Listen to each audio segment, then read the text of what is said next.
Hey, what's happening? What's happening? What's happening, y'all? We are live with another live stream vid.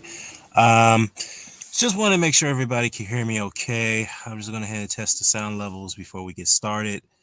Whatnot. So let's see. Definitely got a lot to talk about. Go ahead and see if I can hear myself just fine. I should, but let's see. Let's see. Come on now. What's going on here?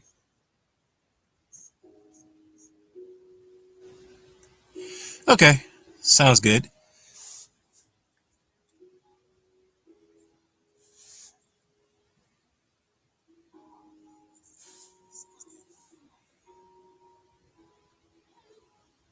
All right. So let's get down to the nitty gritty of this right now, guys. So, great, I'm not saying great, but a very interesting turn of events that occurred yesterday in the state of boxing. Uh, yeah, I mean, not a, yeah, very decent, not a bad, not a bad, event or cards, I should say. But again, it wasn't the greatest in the world. Definitely had some moments that is worth the discussion. So let me go ahead and get right into it. So, as you guys may have heard, and this should be talk of the town right now, the IBF has ordered Alexander Usyk versus FILIP Hrgovic. Now, here's the thing about this. Guess who promotes FILIP Hrgovic? I think this is a co-promotional deal. Eddie Hearn, a Matchroom, right? Now, Eddie Hearn was asked about this, and he said that, well, my hands are washed from this. I had nothing to do with the IBF ordering that fight. But then again, he went out and said that he's immediately calling for a purse bid rather than negotiate for U16 to strike a deal.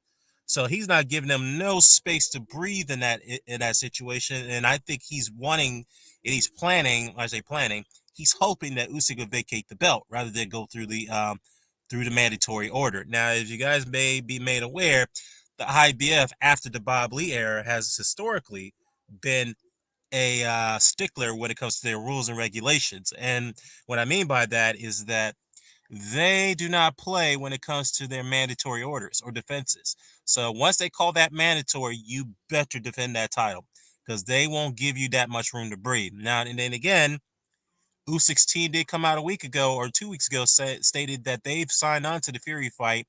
They're just waiting for Tyson Fury to respond to bite back. So um, let's just hope that things pan out the way they should, and let the IBF do the right thing, and allow that fight to proceed. That's if Fury wants to go along with it. Now, here's the kicker: given the fact that Eddie Hearn has immediately called for the purse bid, which is a red flag to me. Then again, like I mentioned, he's hoping that Usyk will vacate that belt. Why? Because if Usyk vacates the belt, guess who's in line to get a shot at the title in the vacant state? Phil Hrgovic versus Andy Ruiz. That would be the next. That would be the next fight to be ordered should Usyk vacate the belt.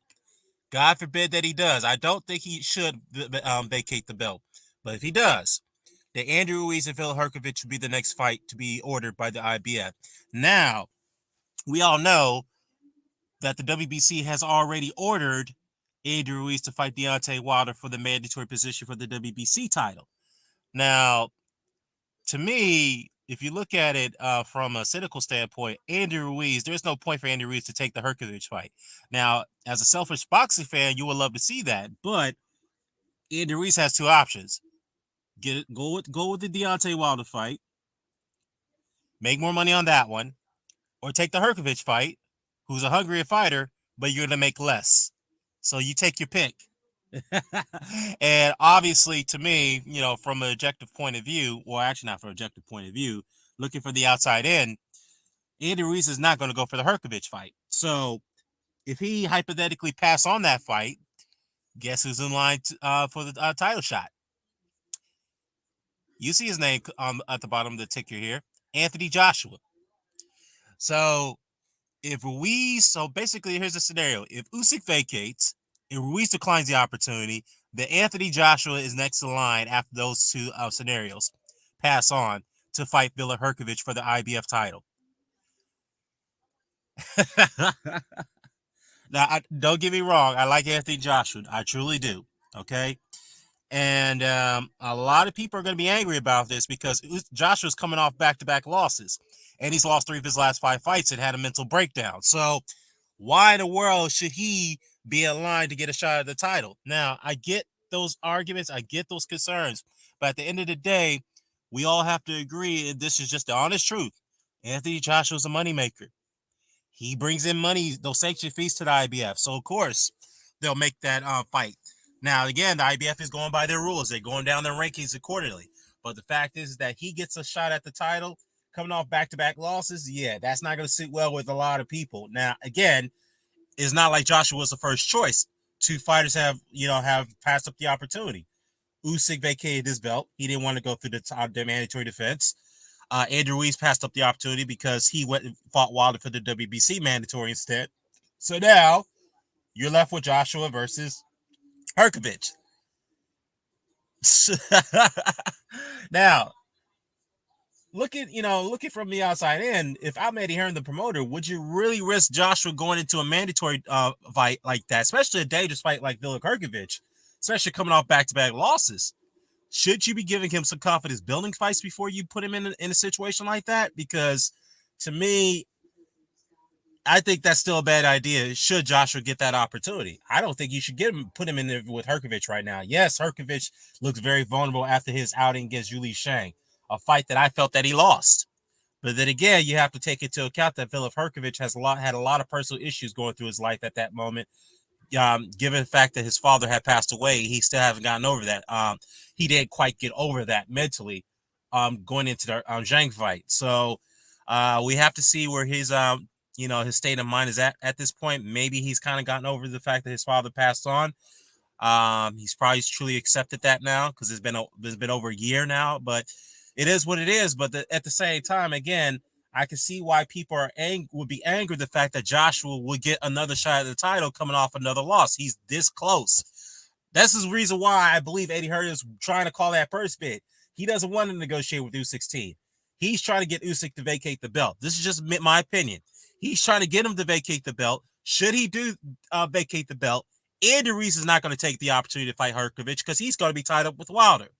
So Andrew Ruiz is going to pass it up, and then Anthony Joshua gets a shot. I guess you call this is desperate times for desperate measures because the zone really are bleeding money right now, and they need to turn a profit like fast. And I think this is what Eddie Hearn is trying to do. And the rumor mill is that don't sue me for this. The zone hit figureheads. Please don't sue me. It's just a rumor I just heard. I don't know if it's true, but the rumor mill is that somebody put out a rumor that the zone may be exiting boxing in 2 years if they don't see things turn around.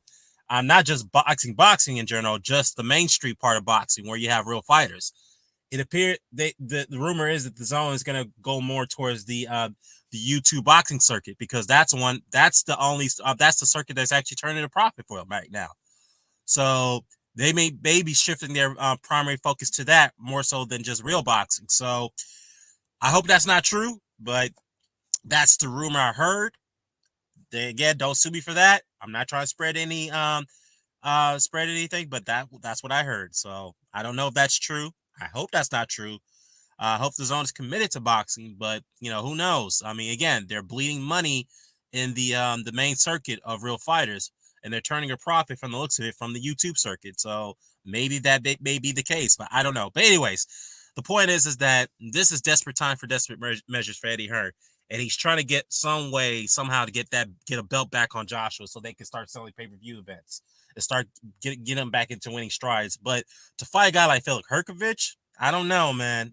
I really don't know. I mean, I don't think that's a guy you want to fight going off back-to-back losses. I really don't. What's up, Haplotype? Dan is spreading it all. Cam don't lie. Cam man don't lie. What up, Hotlo? What up, Fight Doctor? What up, Rock? YG? Classic Metal? Classic Metal says the IBF is very strict with the top guys like Canelo and AJ. For some odd reason, still nothing for Earl Spence. His last mandatory was in 2018. No mandatory for Jamel either. Well, to be fair, Jamel Charlo's actually got a WBO mandatory that's against Tim Tszyu. That's coming up in a couple months or so, I believe. So, yeah, Jamel's already tied up with the WBO. Now, should he get past Tim Tszyu, which he's pretty much expected to do, then the IBF will probably call him to fight a IBF mandatory. So yeah, I'm not gonna put that on Jamil in that situation. Whatnot. Yeah, because the WBO had already called him to defend against Tim Tszyu. Whatnot, and they already struck a deal for that. Now, as far as the Errol Spence situation, I totally agree with you on that one. Yeah, it's been nearly 4 years since Errol Spence has defended a mandatory against what's the name, Carlos Ocampo, who just recently fought Sebastian Fundora at 154. So, yeah, it's been a long time for Errol Spence. I know the car accidents kind of have derailed things, so I have put things on a hold, and then COVID hit. I get that, and Errol Spence had a comeback fight against Danny Garcia. So look, I guess the IBF didn't want to give him the benefit of the doubt in those circumstances.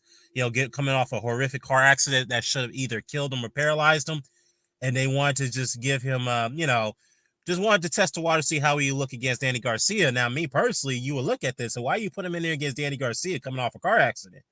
And he turned out, he looked pretty well. Then he probably got an exemption to fight Ugas, and then, next now that the Terrence Crawford fight's not happening, the WBC's ordered him to fight Keith Thurman. Now, to me, I think you have a point there, Classic, because the IBF should have proceeded first, and then the WBC mandatory. But, that's my opinion.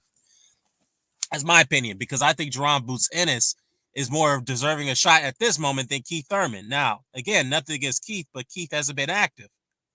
And he hasn't, he's been declining over the years. So, to me, I think Boots Ennis should have gotten that shot first, because he's the one who petitioned the IBF to order that fight. We don't know where it's, where that petition has gone, but to me, I think the IBF should order that fight. Should the Keith Thurman fight not come off?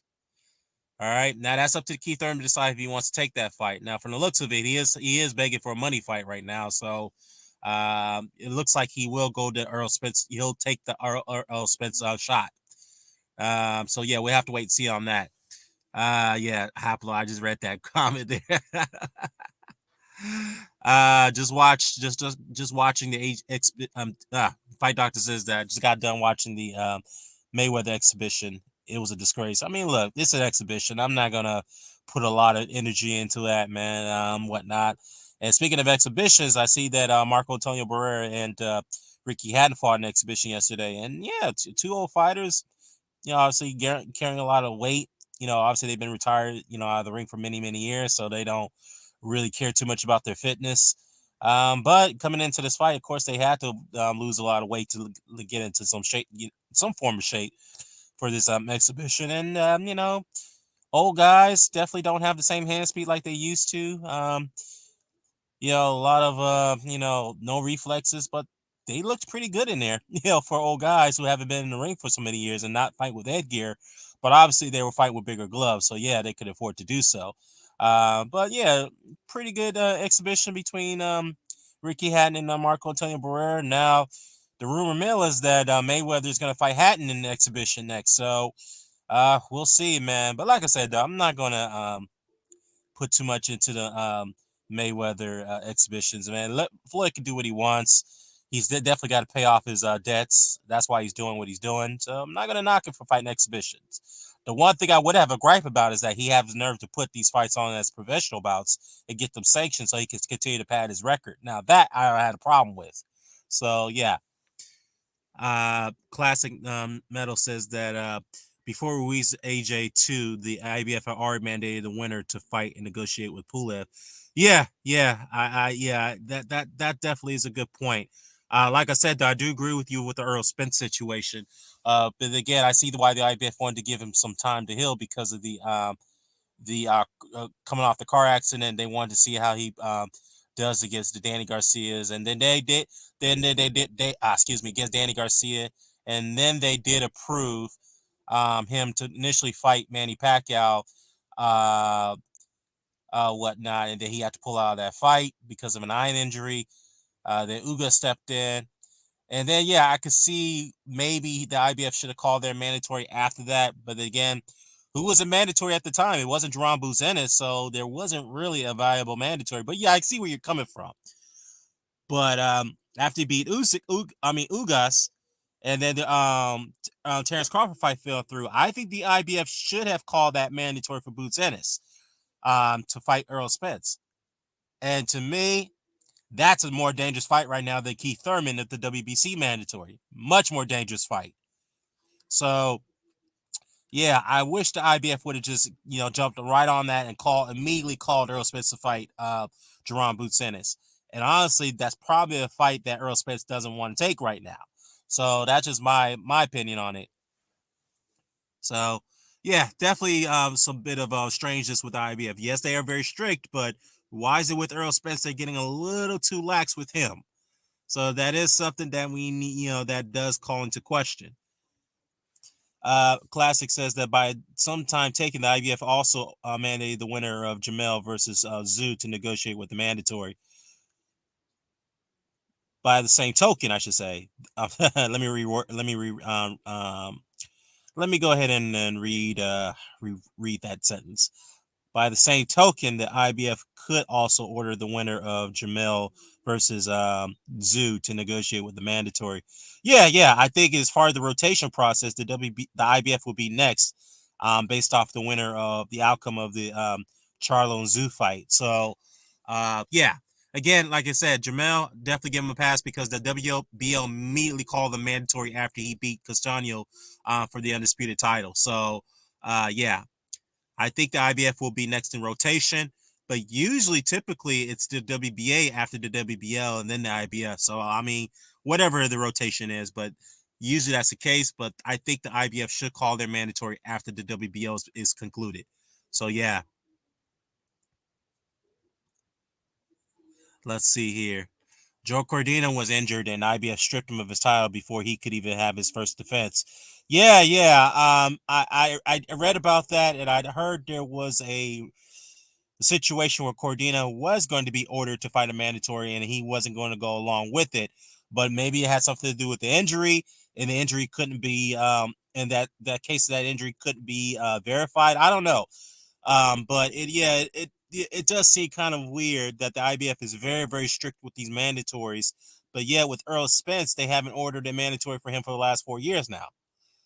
And again, I know there were certain circumstances that could have pushed that mandatory order back. But given the fact what happened with the Terrence Crawford situation, then they should have immediately called him to fight Jerron Boots Ennis. So yeah.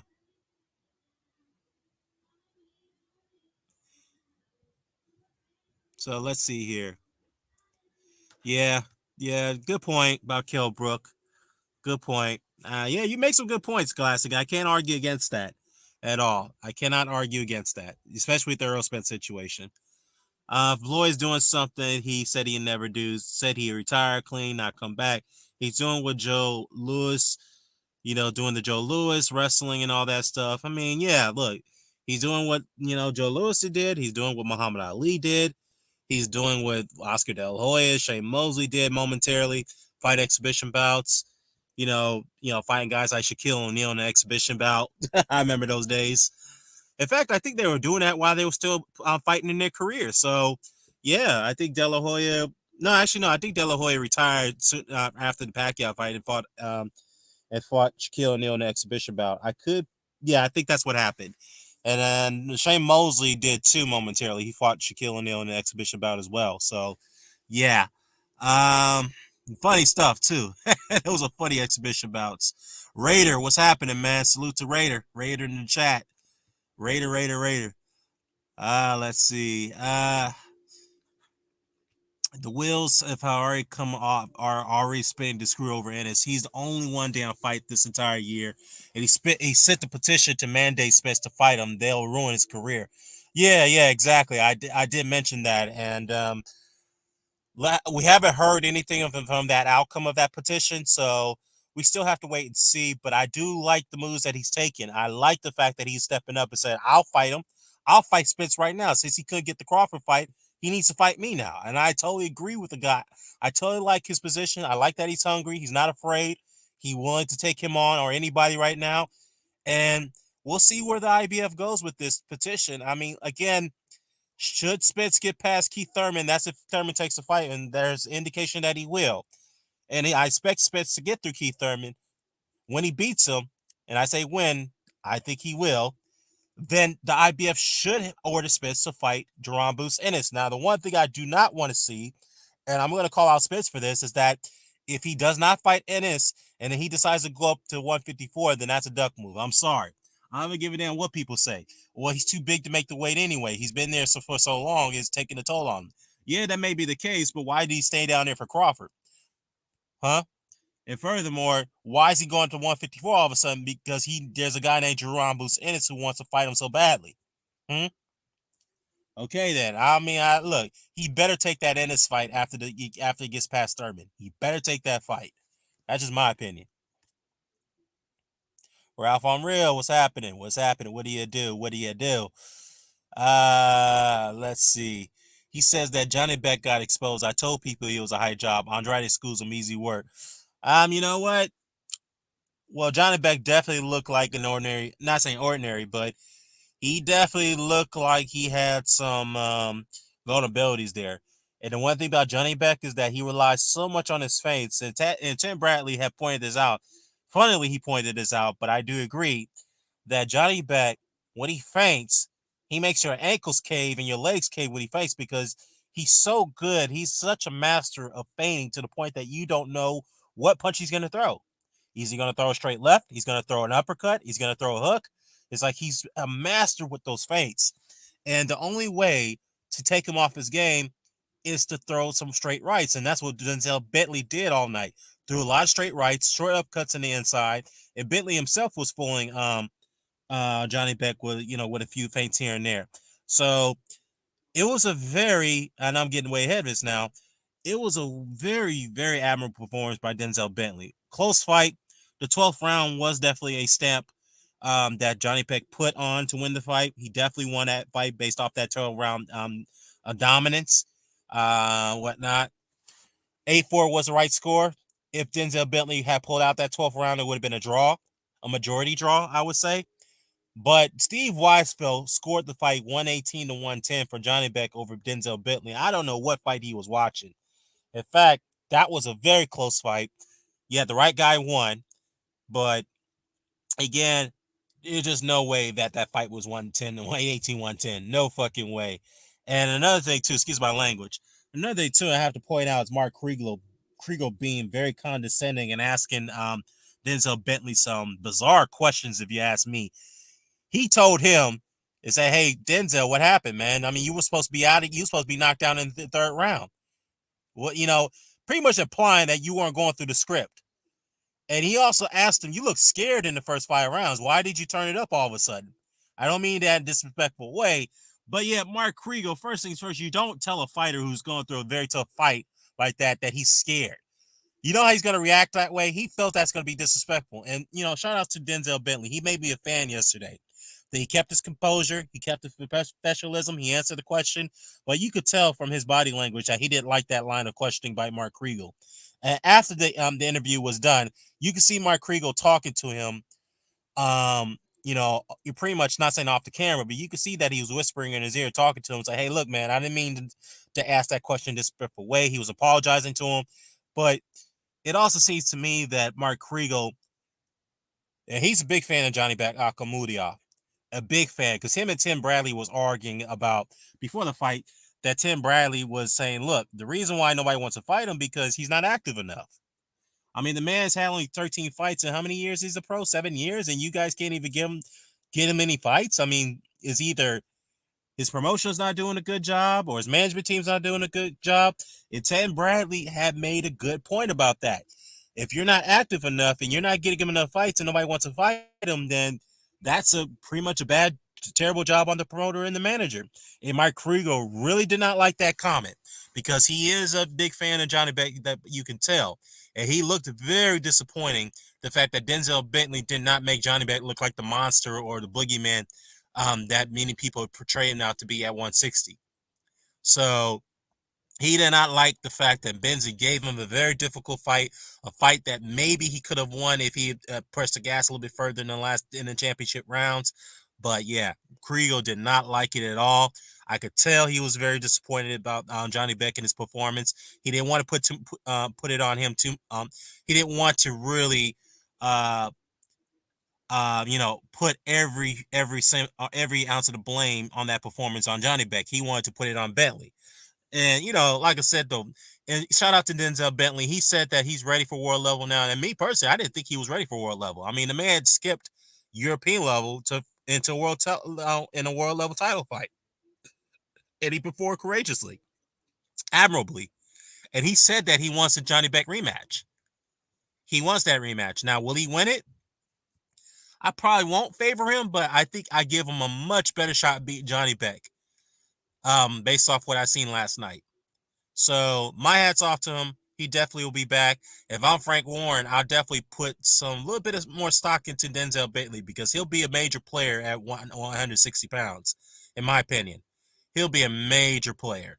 And again, Johnny Beck definitely looked like he was uncomfortable after the fifth round. He didn't realize this guy was, figured him out with his feints, throwing a lot of straight rights, little short uppercuts, left hooks, body shots. Benzie was mixing it up, so he figured him out, after the fifth round.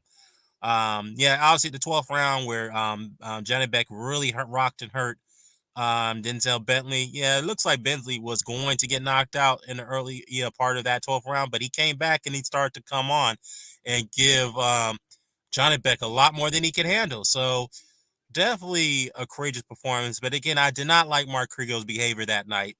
I'm sure he's going to look at that and it's like, man, maybe I should have behaved a little bit more class. But you could tell he did not like the fact that Johnny Beck was taken to the distance like that in a very tough fight. A very tough fight. So, yeah, my hat's off to him. Where does Johnny Beck go from here? I mean, obviously, Buddy McGirt probably didn't really like that performance. He didn't like it, even though it wasn't bad, but he didn't really like that performance from his candor. So definitely a lot of work to do. Johnny Beck said he's ready for unification bouts, which he definitely is. I mean, will Golovkin fight him? No, I doubt it. Will Jamal Charlo fight him? No, that's not gonna happen because Jamal's got some issues going on, so he's gonna have to sort that out. So who else is at middleweight? I mean, Chris Eubank. Well, he's tied up with Liam Smith, so maybe Demetrius Andrade. Supposedly he's fighting at 168, then he's back down at 160. I don't know what Andre's going to do now because ever since his deal with Matchroom and the zone expired and they did not re-up it, he hasn't done anything. So, and it seems like a lot of promoters don't want to touch him because of Andrade has a reputation and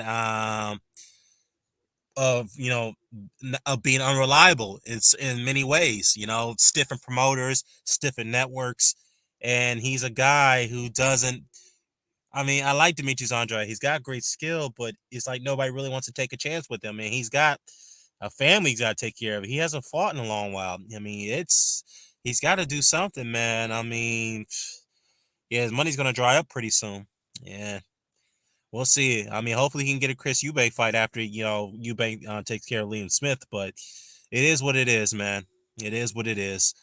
Sad situation. Sad situation. Let me go to the comments real here. Classic says that Thurman half-heartedly beats a guy from a lower weight division, come off a loss, and then because WC mandatory, more shady crap in boxing. Yeah, I totally agree there. I don't see how in the hell Thurman becomes a mandatory after that win. And Barrios was just coming up in weight on a one-off fight, and he gets a mandatory shot after that win. Yeah, we know how the WBC is very cozy with the PBC fighters. We all know that. And it's fair to say that the IBF is being very cozy to Eddie Hearn right now with the Anthony Joshua situation based off what's going on with Usyk. Because, again, Usyk doesn't have a promotion right now, and it looks like he may be aligned with Bob Arum Top Rank. It'll be very funny that Usyk actually goes through the fight with Hrgovic and he wins that purse bid. And we all know that Eddie Hearn doesn't do well in purse bids. So if he wins that purse bid, will he allow Hrgovic to go through that fight? Maybe. But yeah, man, I think for him to immediately call a purse bid, not give Usyk's team enough time to get, in preparation for that. I think he's trying to get Usyk to vacate that belt. Either get him to vacate or get him stripped. So that way that Hrgovic will fight Anthony Joshua, knowing that Andy Ruiz is not going to take that fight. This is all strategic, and I know a lot of people don't like it. I don't like it, but to me, I don't think Tyson Fury had any intentions to fight Alexander Usyk. So what can you do at this situation? I know it's fucked up, but it is what it is. Let's see. Andrade had all the opportunity to easily school Johnny Beck, but he decided to skip that one. Yeah, he did. Andrade ducked that fight twice already, and there's no excuses for that. And this is why I'm talking about as far as reliability is concerned, because Demetrius Andrade has a reputation of stiffing promoters and stiffing networks, and he's not reliable when it comes to taking certain fights. Yes, he showed that reliability with the zone, but you know, Eddie Hearn, I hate to say it, wasn't really doing enough or putting enough effort to get him those fights. Sometimes you gotta have to overpay fighters to get in the ring with guys like Demetrius Andrade, but he wasn't willing to do so. Why? Because I can understand why he was putting more of his focus on the Anthony Joshua's and the Dillian Whites. I get that, but in some cases, like Roman Gonzalez at Superfly. But other than that, yeah, it's just the way it is.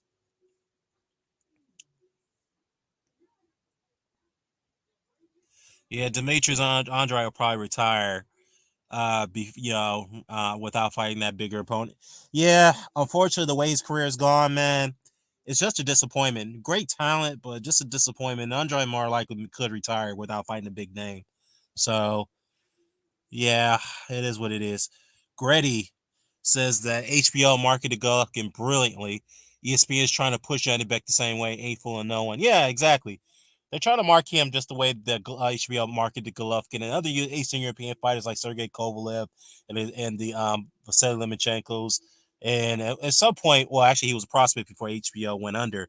Um, when I'm not going to say him, but at some point they did. Alexander Vozdik, and so at one point they were pushing Vyacheslav Stravinsky before he got blasted away by Sullivan Barrera. So and his career went way downhill ever since that loss to Sullivan Barrera. I'm talking about Stravinsky, that is. So yeah, let me see. Classic Metal says that Johnny Beck didn't impress me that much against Nadam either. Also, he himself said he doesn't want to fight Triple G because that's his idol. Yeah, I mean, yeah, because Golovkin is pretty much the greatest Kazakh fighter of all time. And look, Golovkin does not have a great resume, but given the fact that he also had a very, very fearsome or respected reputation in the amateurs, he's only lost 5 fights out of 350 amateur fights.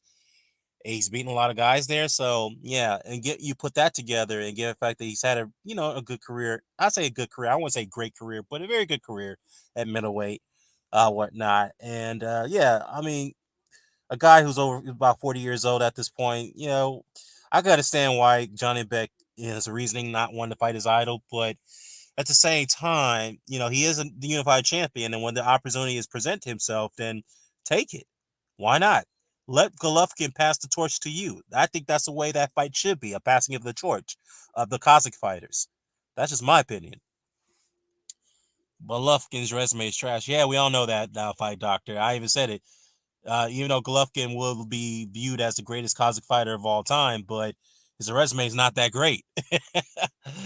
So it is what it is. Classic says that Hearn tried to make Andrade versus Jamal, but Jamal wouldn't bite, not even for a career high payday. There's only or a promoter can do so much. It's just Andre's reputation. Yeah, because let's not forget, he stifed Charlo, not Jamal, but I think it was Jamal, no, Jamel. He stifed he sniped Jamel in the 154-pound title fight. He backed out of it the last minute because he wanted a higher pay and he wanted to be built higher on the card. Or at least that's what his father wanted, and they really stifled the network over that the last minute, and they never forgave Andre for doing that. Backing out of the fight, the eve of 24 hours, he backed out of the fight. Like 24, 48 hours, he backed out. And they never forgave him for that. And he did the same crap with HBO, stifling him on a few fights that he was supposed to take. He didn't want to do it. So, yeah, just has that reputation. And also, to be fair, Eddie Hearn tried to get Canelo to fight Andrade, and Canelo didn't want to bite either. He tried to get Triple G to fight Andrade, and he didn't want to bite either. So, yeah, I get there's so much a promoter can do, but if you have almost a handful of fighters that you can't even get Andre to fight, not Andre, you can't get anyone to fight Andre, and they're all on the zone, then that's a problem. And that's why it goes back to the fact that he is not, to me, I think Eddie Hearn didn't really want to put too much resources to Demetrius Andrade because he's not a priority. That's sad to say. He wasn't. So it is what it is. His best wins against Danny Jacobs. Yeah, I mean a fight that most people felt that he lost. Yeah, I felt that Golovkin lost that fight. Same thing that I felt he lost against Derevchenko, but it is what it is. Let's see. It's a similar situation to the older Klitschko who didn't want to fight Holyfield because Holyfield was his idol. Yeah, yeah, and I get that, and I get that. But again, like I said, if the opportunity does present itself, I should say. If I was Johnny Beck, I'd take the fight and look at it as a pass the torch type of fight. So yeah, it's a similar situation, but he did say that he's ready for unification. He's ready for anybody, and that includes Golovkin. So we'll see where Johnny Beck goes from here. And Bob Arum says that they're willing to pay anybody a lot of money to fight him. So we'll see if Bob Arum would keep true to his word. Yeah, Brader says it looks like the PBC blackballed Andre for pulling out of that fight. PBC was holding a grudge against Andre. I hope that they don't do the same to Crockford, even though a fight with Spence was not scheduled. Yeah, I don't think they're going to treat Johannes Crawford the same way as Demetrius Andrade. Raider. I mean, it's a good point that you bring that up, and it's a great concern, but I don't see it that way.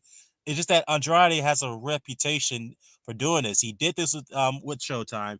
He did this with HBO, and the Zone. Not so much. It's not his fault in that situation, but it's just that his reputation of stifling a lot of promoters, especially that ordeal that he had with All Star Boxing back in New York.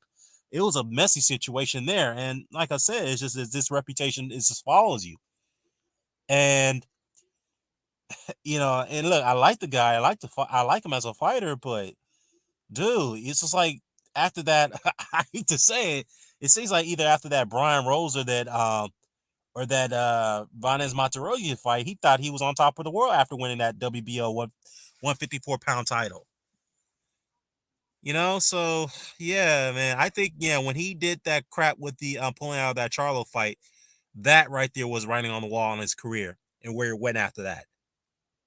So yeah, what up, Brotherhood? Brotherhood says that Hrgovic lost the last fight in my eyes. Usyk by KO. Yeah, yeah, I definitely believe he lost that fight to Zhang. But again, like I said, no excuses. But from the looks of it, Hrgovic definitely wasn't in the fight mentally because he was still dealing with the heartbreak of losing his father. You know what I mean? His father had passed away. He had to pull out of one of his fights in Vegas on the eve of his father passing away, and then looking at his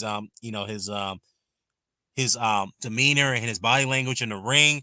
I mean, dealing, fighting in a very hot and humid climate, and he looks very off. It looked like mentally he wasn't really in the fight, maybe until mid in the later rounds, but it just seems like he didn't want to be there. No excuses, but yeah, he definitely lost that fight.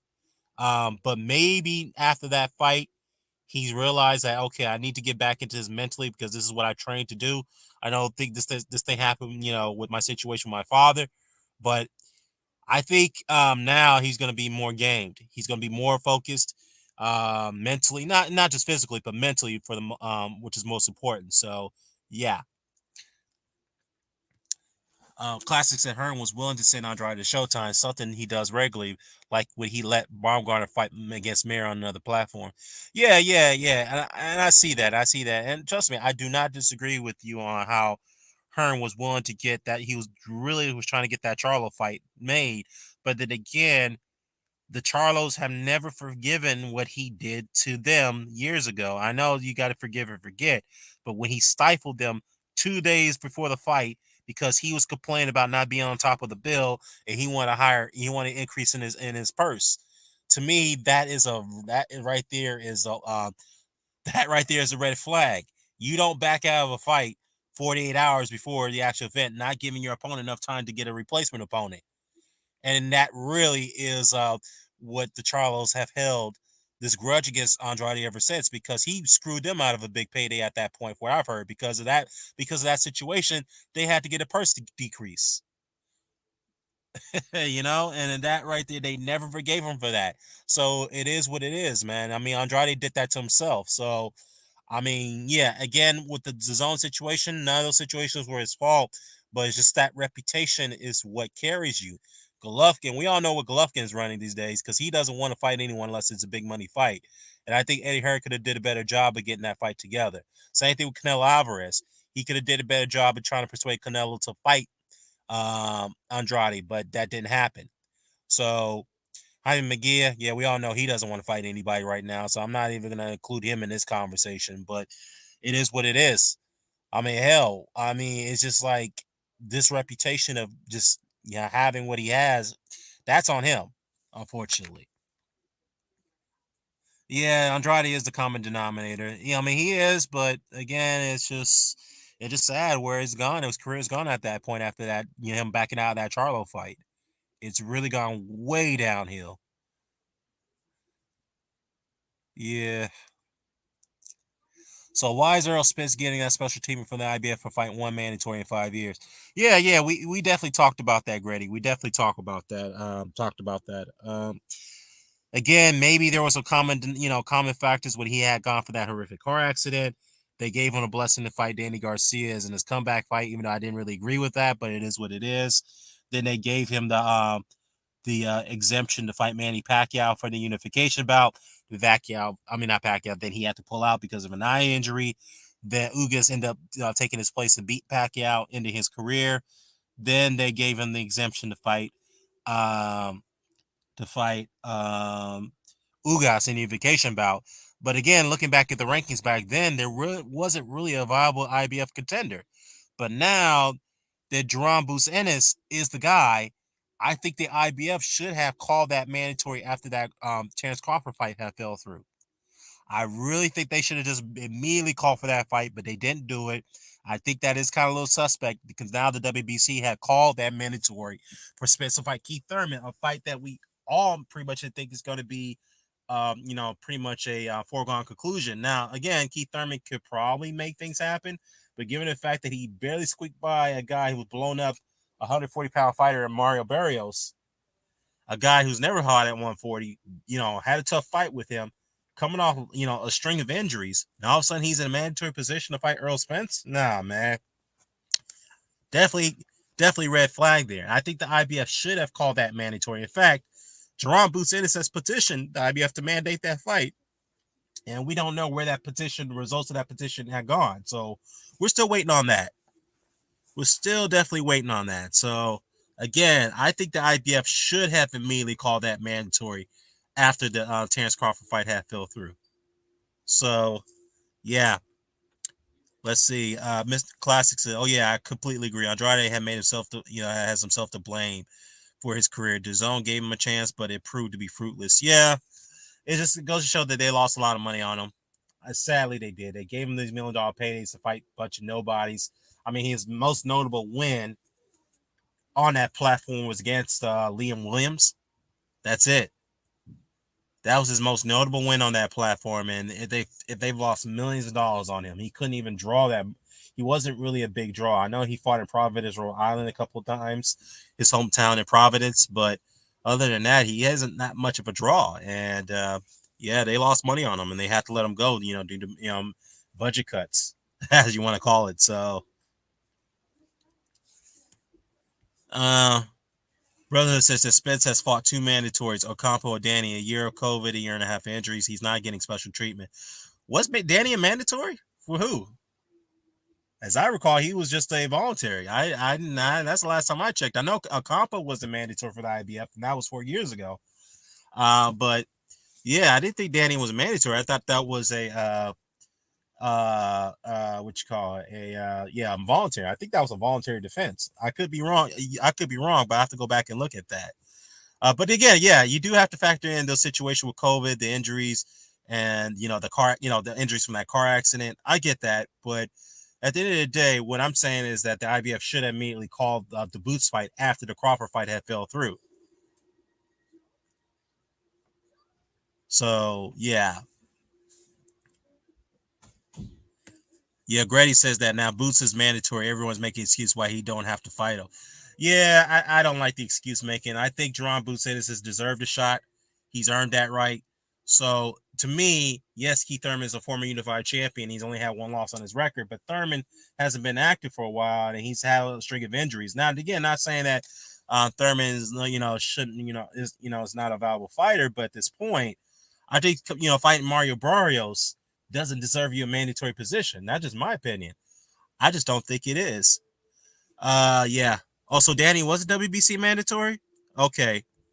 So that was 2 years ago. Then why is the WBC, if that was the case, I have to go back and check, but if that was the case, then why is the WBC ordering another mandatory 2 years later? I think, you know what? It is within their rules. Let me take that back. It is within the rules that every mandatory has to be defended once every other 18 months, I believe, or once every other year. So that would make sense. But then again, you have to go back to the fact that why is the IBF having ordered their mandatory suspension for 4 years? Again, I understand the injuries, the COVID situation. I get all of that. But again, the IBF should have called that mandatory immediately after that Crawford fight had fell through. They should have called it. So, yeah. But there was a time where none of the Spence IBF mandatories take place. Yeah, and that's exactly I was pointing at, Brotherhood. Yeah, exactly. Because looking back at that, there really wasn't any IBF mandatories. There was nobody there. And then Duran Bucetis was still in the prospect stage, as now he's worked his way up. And that's why people are wondering, okay, yes, there hasn't been IB mandatory for certain reasons for that long stretches of time. And we get all that. But why is it now, all of a sudden, that WBC immediately calls their mandatory with, right away, which is within their rules, and that's fine. But the IBF should have stepped in immediately, said, okay, you got to do our mandatory because you haven't defended your title in 4 years. They should have immediately did that, but they didn't do it. And that's why a lot of people are asking questions and raising their eyebrows, if that makes any sense. So, yeah. On a funny note, Danny was also Crawford's WBO mandatory, but he was really quiet about that one. And then Porter became the mandatory, and the WBO ordered that fight. Yeah. Look, Danny Garcia, we know how he's moving these days, man. Danny, not the fighter that he was at 140, because ever since he moved up in weight, he's underperformed. He hasn't looked quite as, he just, yes, he became a champion at 147, but that was against over the hill and shot Robert Guerrero. And, he's had some questionable fights at 147. Ever since he stepped up the step from 140, he's really declined. To me, I felt that if Danny was more disciplined, he could have stayed at 140, but in some cases, some point, some time, it's just, it is what it is. When you start getting rich and you start eating too much, man, you start to be undisciplined. This is what happens to you. He's made so much money. He's got his own businesses that he focuses on more so than boxing. And it is what it is with Danny Garcia. Classic says that, yes, the IBF should have ordered Spence versus Ennis. And they allowed Thurman to skip the front of the line. Yeah, exactly. That's just the thing. Not saying that, look, if Keith Thurman is a mandatory to WBC, then okay, that's the WBC to make that decision, even though we don't agree with it. But then again, the IBF should have stepped in immediately and called that mandatory. And I think that's why Boots Ennis is pretty upset about that, because it's like, why didn't you guys step in before the WBC convention took place? Why did they do that? So, yeah. Hey, the Brotherhood says that the IBF could be taking hush money so the BBC can make a bigger fight. Yeah, probably, but we all know about 22 years ago, the IBF got in trouble for taking hush money, and that's what effectively ended the career of Bob Lee. And sadly, when he went to federal prison for taking a lot of bribes from top-ranked Bob Arum, by the way, who were implicated in that scandal. And I'm surprised that Bob Arum didn't even go to jail for that. But anyhow, Bob Lee was a fall guy for that, and then he went to federal prison, spent some time there, and then when he got out, he had nothing left, and he died. He passed away, sadly, basically from obscurity. So it is what it is, man. And as far as hush money is concerned, the IBF, I don't think they want to go through that situation again. And Daryl Peoples, a guy who's ran a very clean organization after Bob Lee, he doesn't really, I'm not sure if I don't think he takes kickbacks because there's no evidence of that. But then again, it's Yeah, it's one of those situations, man, yeah, I just don't think that's what IBF is doing right now. But yeah. Yeah, give me a second, guys. Let me charge my laptop. Just give me a minute.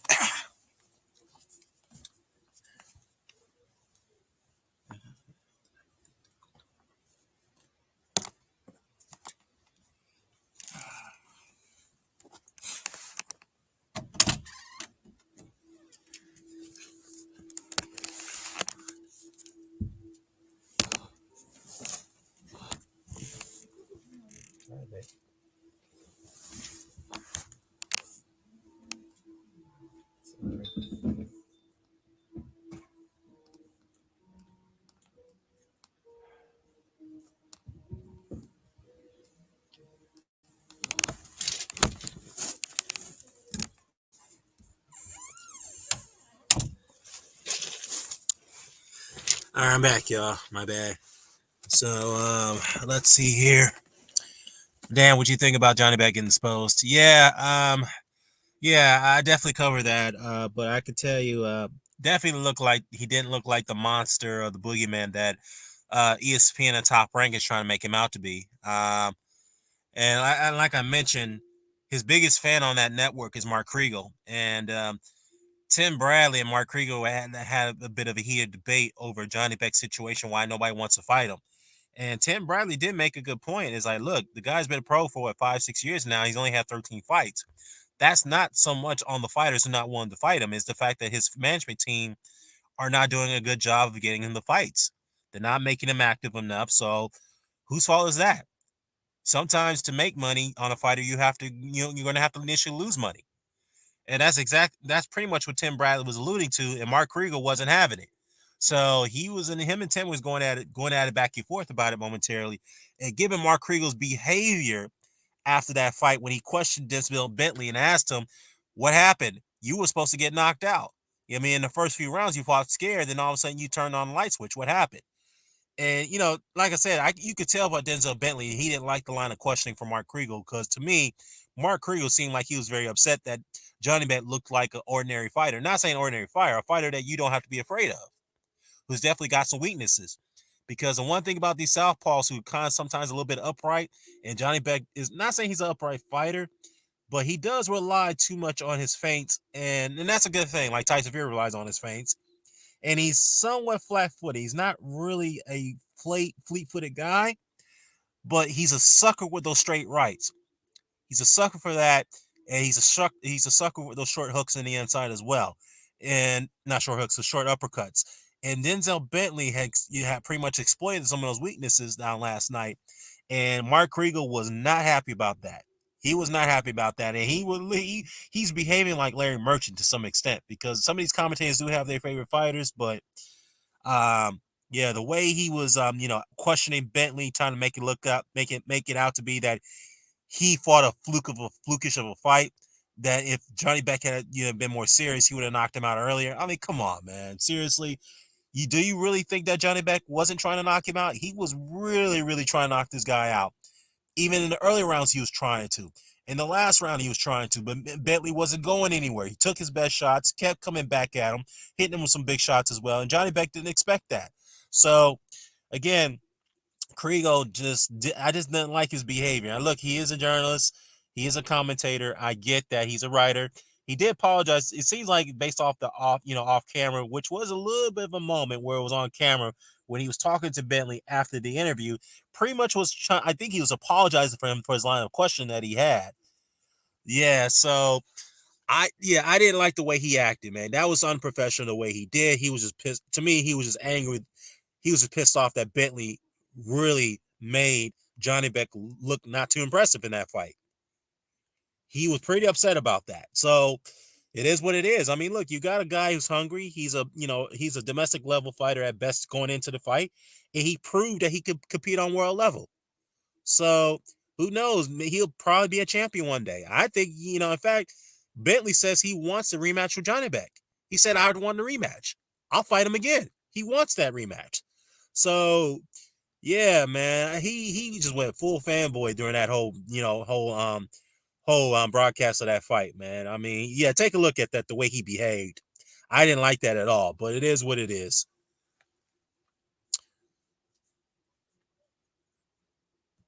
But look again, Johnny Beck, admirable performance as well. He did have a good performance. Then again, it's not a great performance, if that makes sense. Good performance, but not a great performance. Not quite impressive. So again, it goes back to the fact that, wait a minute, this guy's domestic level, British domestic level at best. He shouldn't even be competing against you.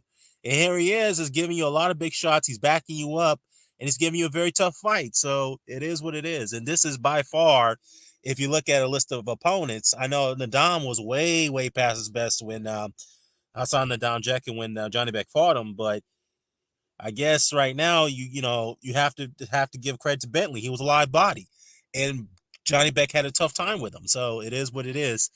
To be fair, are we really impressed at the current welterweight division? I mean, every now and then I'll watch some old fights, and guys like Thurman and Danny are nothing like the greats. No, no, they're nowhere near it. But it just goes to show, with the PBC, and no disrespect, I like the PBC, but again, I mentioned this on one of my last live streams, is that Al Heyman made the mistake that he made is that he made too many of these fighters too comfortable to where they're not going to risk taking big fights, even if they're getting paid a lot more to do it, but they're not willing to do that. They rather get paid a good substantial amount of money and take an easier or less riskier fight. And when times have changed where Heyman was really running low on resources, and he had to kind of tell his fighters, like, look, we got to make a buck here. I'm losing money out of this situation. I need you guys to step it up and take on tougher competition. And these guys don't want to do that. And you wonder why many of these guys are not getting the dates that we're asking for them to get. It's probably because they're holding out. That's probably why we're not seeing them as active, because they're holding out, because they're waiting for another fight to come along where it's less riskier, so they can make the most money.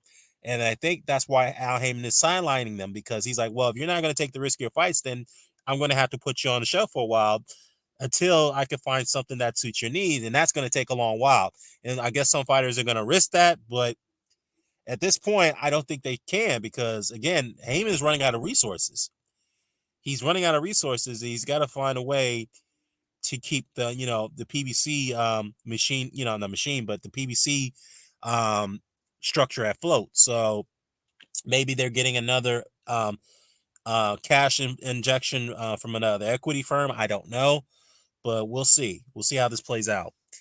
Oh, and now I see Kriegel, who Mark Kriegel is. These commentators shouldn't act like fanboys. That is so unprofessional. Yeah, he did, man.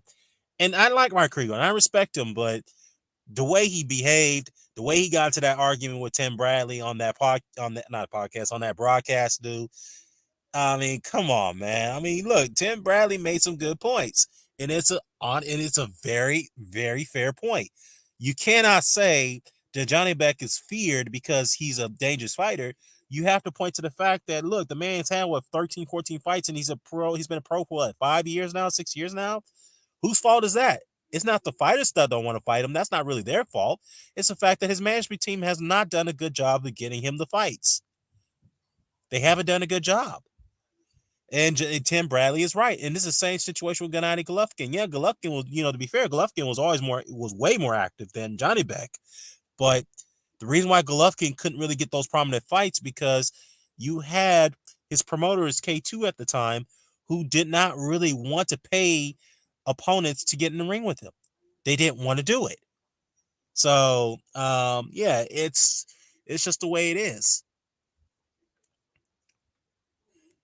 Yeah, wow, Mark went full fanboy. Yeah, he did, man. He went full fanboy, boy. And like I said, I'm glad Tim Bradley stood up to him and they had that debate.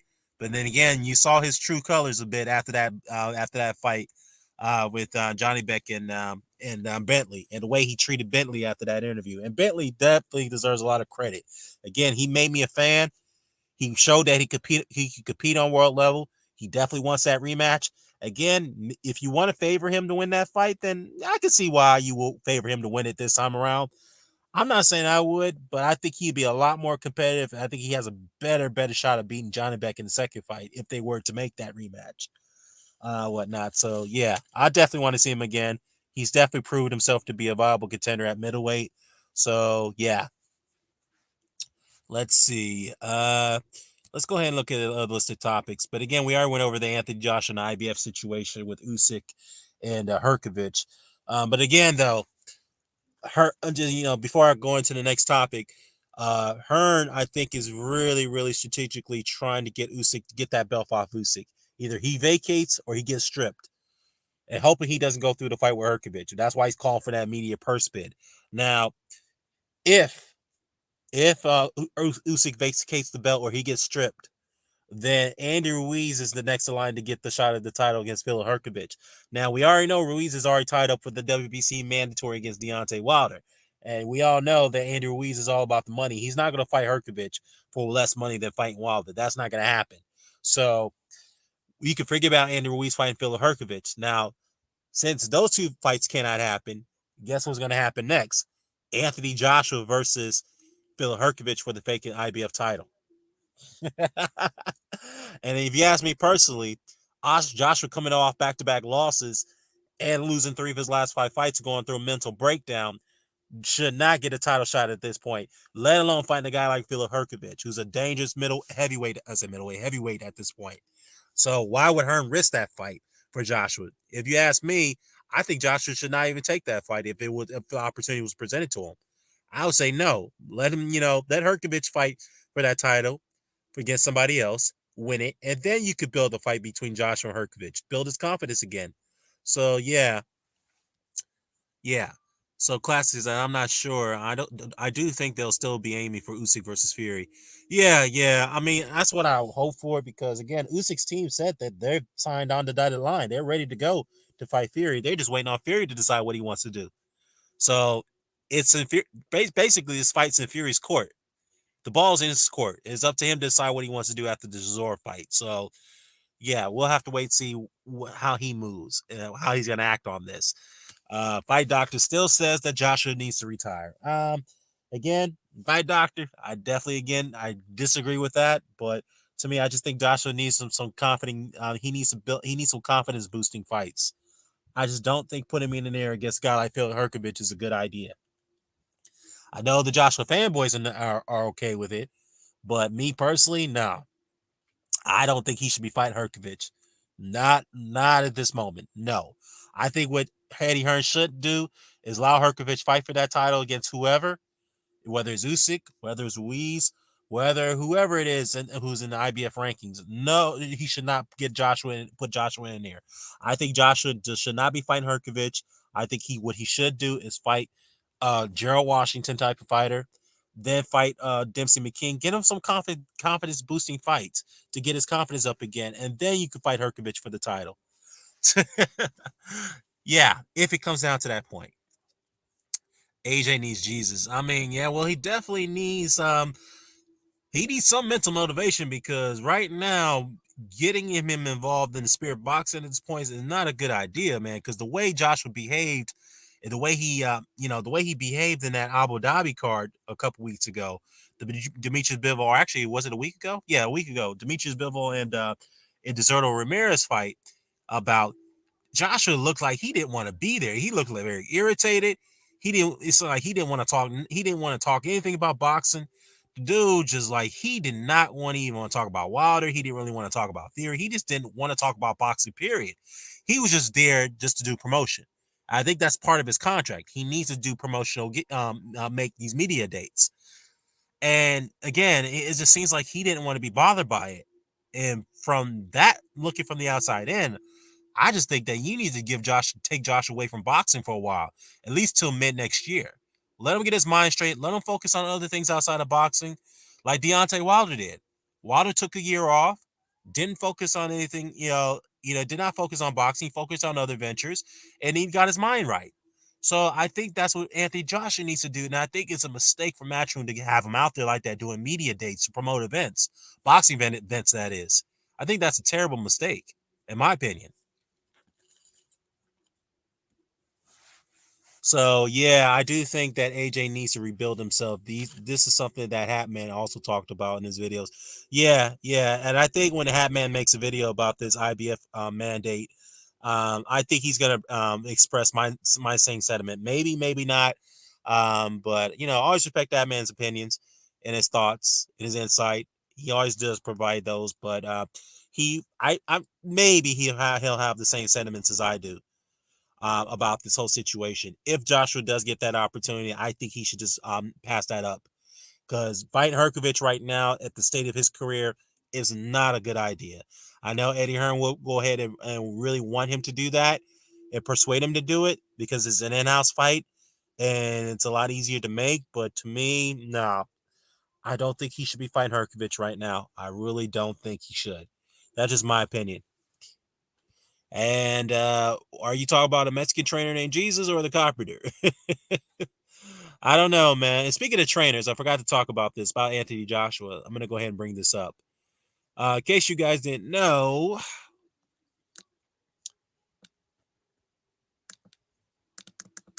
Anthony Joshua is going to be trained by uh Roy Jones Jr. And from what it's been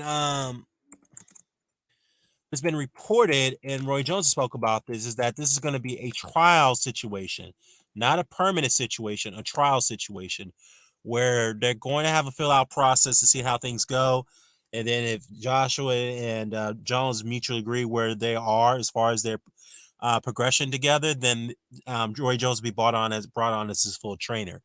Um, Me personally, how do I feel about that? I think Roy Jones could tweak a few things, maybe a couple of things, I should say, with Joshua's style, as far as to be more effective with his left hooks, leading off with his left hooks a bit more. And I mean, Joshua does have a damn good left hook. He has one of the best left hooks I've seen in boxing today. But I mean, to change his entire style, I mean, that's definitely not a good thing for Anthony Joshua, because Anthony Joshua does not really.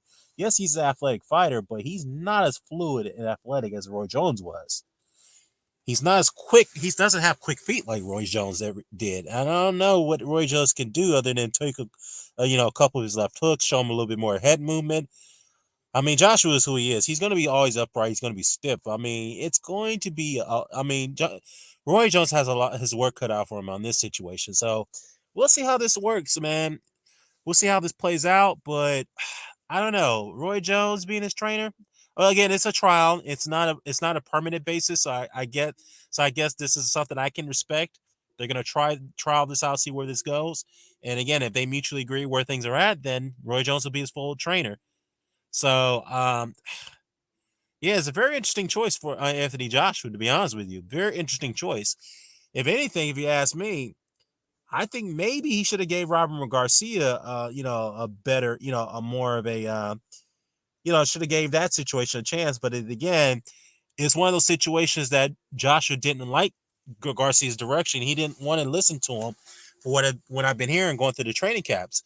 So basically, it was like the situation with Mark Breland and Deontay Wilder. For you as a trainer, the head trainer, to get to your fighter, you have to talk to another source. So, like for example, with Joshua, you have to talk to Angel Fernandez before you have to talk to him. That's the situation Robert Garcia was facing. He even expressed that too, how unhappy he was about not being able to have direct contact on Joshua and the things that he was trying to get him to do. So obviously that relationship was not, in my opinion, was not made a match made in heaven, as you want to call it. It was not a good relationship, and I knew that, from looking from the outside in, that wasn't going to work out. Given the fact that he needed a lot more time than just at least a year to prepare for Alexander Usyk, and 1 year wasn't enough. It was not enough to kind of change his style a little bit. The only thing Robert Garcia could do is make some tweaks here and there. But other than that, even Joshua himself said that he's not changing his style. He's not going to be a come forward pressure fighter. He's going to tweak a couple of things, and he's going to maintain his current style. So it's kind of like you can't really teach a dog new tricks in that situation that he doesn't want to listen. So it is what it is in that matter. But yeah, we'll have to see what Roy Jones can do here. But again, though, goes back to my initial thoughts here. If Roy Jones is going to be the trial trainer here, why would you have Anthony Joshua fight Bill Hrgovic at this stage, given the fact that he hasn't even meshed with his new trainer in Roy Jones? So yeah, man, I don't know, man. I don't know. We'll see. Like I said, I do like the fact this is a trial phase. So let's see if Roy Jones can get Joshua together, not just physically, because Joshua can always prepare physically for a fight that he admitted to, but mentally is where he's having a challenge. He's having a tough, a tough situation of dealing with. Is his mental capacity is gone, and he even said to himself that he needs more time off to gather himself mentally. So yeah, I think that's where Roy Jones could come in and help. So yeah. Yeah, and, he says Hatman is really into the psychology of boxers. I mean, because at the end of the day, boxing is more about psychology more so than physical strength. It's always been that way for many decades and centuries. Let's see here. Yeah, Ralph says, why does Joshua need to retire? That fight doctor. So it's official that Roy Jones, AJ will be trained by Roy Jones.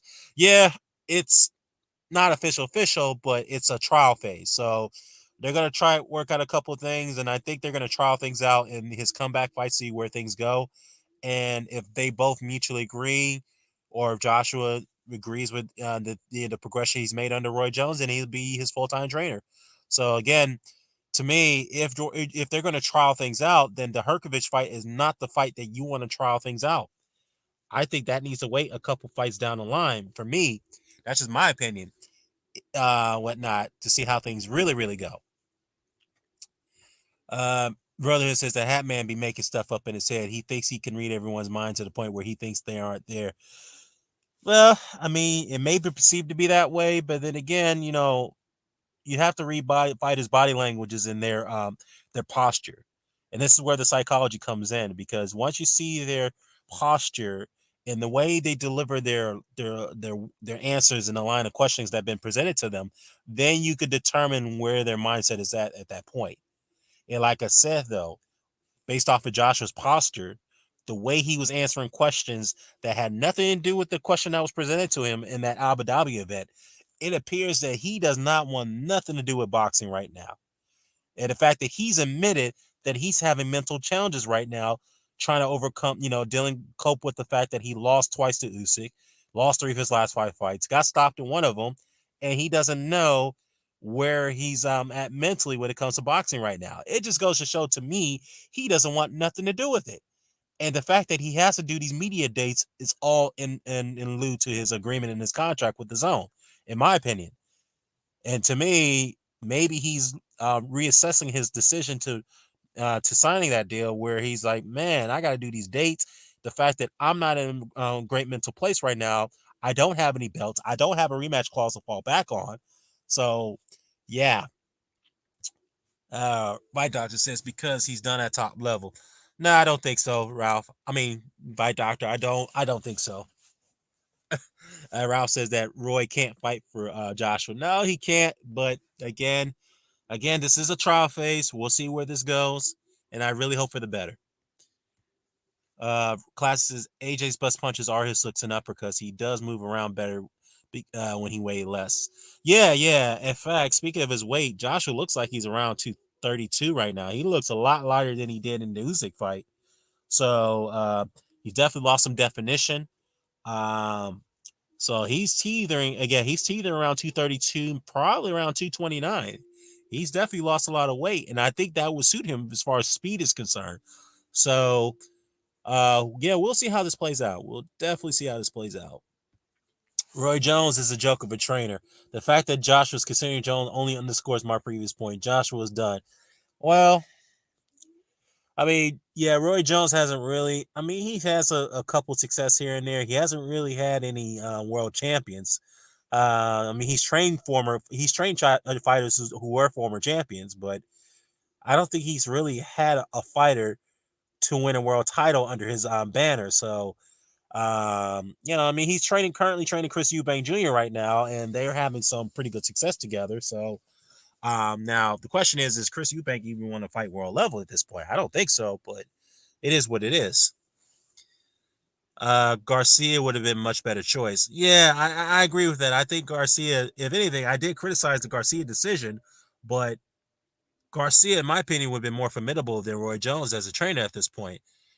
I guess Joshua didn't like the fact that Garcia was, was voicing his displeasure and his discontent of the way things were going at training camp. That didn't suit well with Anthony Joshua.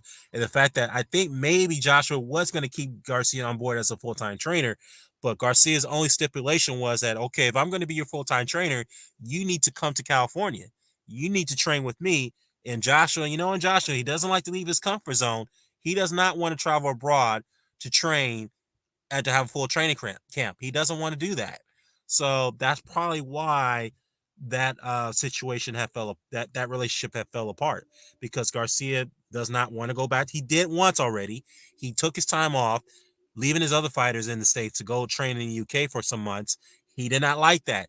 So he said, look, man, I'm going to do this for you. This is a one-time favor. I did this to get you prepared for the Usyk fight coming to your territory. But this time around, if you want to train with me, you're going to have to come to my territory. Get out of your comfort zone. But again, Joshua doesn't want to get out of his comfort zone. He doesn't want to do that.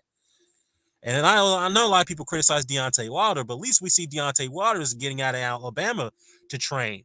He's going to Vegas to train sometimes. I think he sometimes is training in L.A., where Malik Scott is at. So sometimes you got to get out of your comfort zone, man. Dillian White has left the UK to train in California under Buddy McGirt in L.A. So I think that's something Joshua needs. He needs to do what Dillian's doing. He needs to do what Wilder's doing. I know people say, well, Wilder lives in the States. So how's that getting out of your comfort zone? Well, in case people don't know, the United States is a very, very, very massive land. All right. Traveling from Alabama to California is not a short distance. That is if you're traveling on plane, that's a 5-hour flight. Yeah, at least about a 5-hour flight. So that's pretty far distance and whatnot. So Wilder traveling to Vegas, and then he's also training in LA with Malik Scott, I believe. So in California with Malik, so he's getting out of his comfort zone. And Dillian White's doing the same thing, and I just think Joshua needs to do that. But again, it's his decision, his career. He wants it. He doesn't want to change things that ain't broken to him. He doesn't want to get out of his comfort zone, so he wants to stay in that region in the UK and Dubai and the United Emirates. So that's where he wants to be. Okay, let's see what we got here. Yeah, Roy, he says that Roy's doing good with Eubank. And let's see, it looks like Johnny Beck's going to have to cross that street to fight Munguia, Eubank, or Felix Cash. Yeah, he's going to have to. They're going to have to send him over to the other networks to make those fights. And I think that's what Bob Aaron's is prepared to do. So, yeah. Who's exactly Eubank is beating? Okay. Good point. But, Eubank's got some decent wins on his record. We have to be fair here. He's got James DeGale. He's got Arthur Abraham. Even though they were at the end of their careers, but Eubank was not the favorite to beat DeGale. Let's not forget that. Even though that was a crossroads fight, but he wasn't supposed to win that. So I got to give him credit for the DeGale win. He's got the he's got the Arthur Abraham win. He's got even though Abraham was at the end of his career, but it is still a good win anyway. Liam Williams. He's got who else? Pretty good domestic level ones against Nick Blackwell, Spike O'Sullivan, Matt Koroboff. So Eubank's got some decent wins on his record, but to me, I just think that he just high down domestic level because he has no interest in fighting on a world level again. So that's just my opinion. AJ didn't want to relocate to the U.S., right? Yeah, he doesn't want to relocate to the U.S. And that's probably why that relationship with Garcia fell out, because Garcia has made that a stipulation to him. It's like, look, if you want me to train you full time, I can do it one-off by coming over to your territory for the Usyk fight.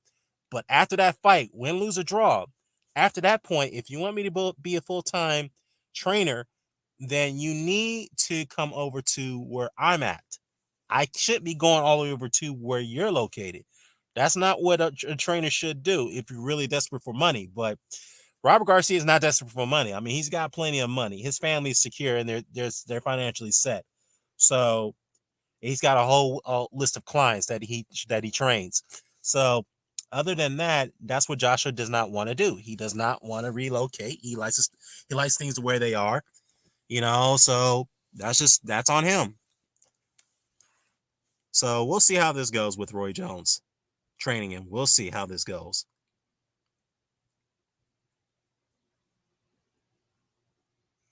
Yeah. Let's see. Yeah, fight doctor. I know he doesn't like Eubank, but Eubank, as I mentioned, Eubank hasn't really fought any. He hasn't fought a lot of cans. He's had some tough fights against Saunders and Groves. He lost those fights, but he's got some decent wins. I mean, again, they're not all time great wins, but he's got some pretty good wins on his record. So we got to give him credit for that. Let's see here. I understand that, Dan, but Hatman specifically, most of the psychology specifically most of psychology is based on stuff outside the ring. Yeah, I mean that's true. That's true. That's true. But again, to Atman's point, your in-ring performance does have something to do more so what you do outside the ring, because you do carry those things in the ring. So yeah, I guess that's what Hatman is alluding to. Classic says that Katie Taylor has been training in the U.S. for years now. And don't Joshua Boazzi and Cal Smith train in the U.S. as well? Yeah, they do. Boazzi trains under in the Stockton gym over there with Virgil Hunter, where he's at in the Bay Area of California, which is up north where I'm at. That's about a good 5 hours from here. And you have you have Cal Smith that trains with Buddy McGirt. So you got Cal Smith, and you have Dillian White both training with Buddy McGirt in the U.S. in California. So yeah, and Boazzi's on the northern side of California with Virgil Hunter. And I think that's what Joshua needs to do. He needs to follow those guys' footsteps, but he doesn't want to do it. He doesn't want to. So again, that's on him. But let's hope so that does change under Roy Jones. Let's hope we see that happens. But if it doesn't, then Roy, man, I don't know, man. I mean, it is what it is, man. It is what it is. Yeah, he did beat him on one. Well, he beat him on one arm at the end of the fight. I think it was that 12th round when Groves injured that arm, and yeah, he pretty much beat him with that one. I think it was 2 rounds. I think it was the 11th round he injured that arm, and yeah, he beat him. He beat him convincingly in those last 2 rounds with that one arm. So yeah. All right, moving on. I'm gonna go ahead and go down the list because I know I've had a pretty long conversation about this. So all right, so Frazier Clarke decisions. KAMIL Sokolowski. That was a very tough 6 round fight for big phrase, man. Because yeah, I mean Frazier Clarke after the fight said that he's not rushing to fight for as far as getting into on world level stage at that point after that fight. And it's kind of a little bit of a contradiction for Frazier Clarke because Frazier Clarke was complaining about the fact that he needs some bigger tests after his fight with I forgot that kid's name, but he looked like a goddamn light middleweight or a small cruiserweight when Frazier fought him, and Frazier was very upset about that matchmaking. But he was like, I need some stiffer tests. He got one with KAMIL Sokolowski, but after that fight, he was like, I'm not going to rush it this time around. There's some things I got to work on. Yeah, so he had a change of mind after that fight because Sokolowski, which we all know is a very game journeyman, who beat David Adelade, but didn't get the decision. We all know that in that fight, he was hitting Frazier Clarke with a lot of left hooks, lead left hooks, counter left hooks, and Frazier wasn't liking it too. And the fact that he was struggling and he was getting tired by getting hit with those shots, which Frazier did admit that he was getting tired in the course of that 6 round fight. Yeah, he's definitely going to have to work on his defense because he was getting hit with way too many left hooks and lead and counter left hooks, way too many of that. And the fact that he said that he was tired, maybe he needs to work on his conditioning a bit more. But at the same time, it is a 6 round fight, so you have to put a lot into it and not let rounds get by. So yeah. So basically, yeah, he's definitely said he's not going to rush into on the progression of his career after that tough decision win. So he's going to definitely take his time. He realizes that after that. So it is what it is.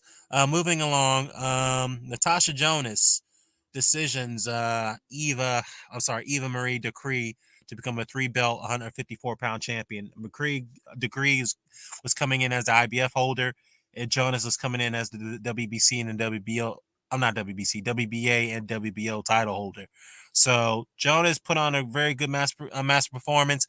And the one thing I would have to say about this fight is that Jonas, I mean, the weight disparity between Decree and DICAIRE and Jonas was vast. I mean, Jonas looked like she looked very small against the Decree.